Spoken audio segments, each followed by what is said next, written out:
బాబొచ్చారు, వర్షాలొచ్చినాయి, వరదలొచ్చినాయి.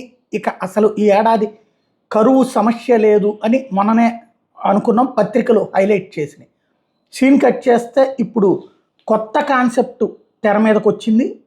ఈనాడే ప్రొజెక్ట్ చేస్తున్నటువంటిది వాన కరువై వెత్తు బరువై అంటూ రాయలసీమ ప్రకాశం జిల్లాలోని వెంటాడుతున్న వర్షాభావం, జూన్లో కుండపోత, జూలైలో తీవ్ర లోటు, 37% విస్తీర్ణంలోనే పంటలు, 63% బీళ్లే, వేరుశెనగ సాగు 35%, వేసిన పంటలు వానలు లేక ఎండు ముఖం.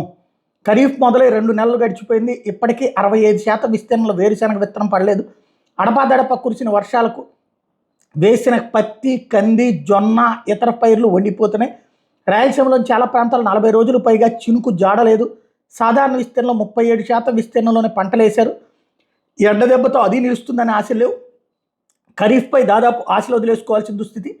రైతులు ఎకరాకి 20,000 వరకు నష్టపోతున్నారు. జూన్లో కుండపోత వర్షాలతో కొన్ని మండలాలను ముంచెత్తిన వరుణుడు జూలైలో ముఖం చాటేయడంతో అన్నదాత పరిస్థితి అగమ్యగోచరంగా మారింది. కృష్ణా నదీ పరివాహంలో ప్రాజెక్టులు నిండుకొండల్లా మారడం ఒక్కటే రైతుల్లో ఆశలు రేపుతోంది అంటూ ఓవరాల్గా ఒక పెద్ద కథనాన్ని ప్రొజెక్ట్ చేసుకొచ్చారు. దీన్ని బట్టి అర్థమవుతుంది ఏంటంటే పత్రికలు హడావిడి ఒక రోజున చేస్తూనే ఇన్డెప్త్గా ఇవాళ ఇన్డెప్త్ స్టోరీ అనమాట. కరువే రాయలసీమ ప్రకాశం, ఇది అసలు పాయింట్.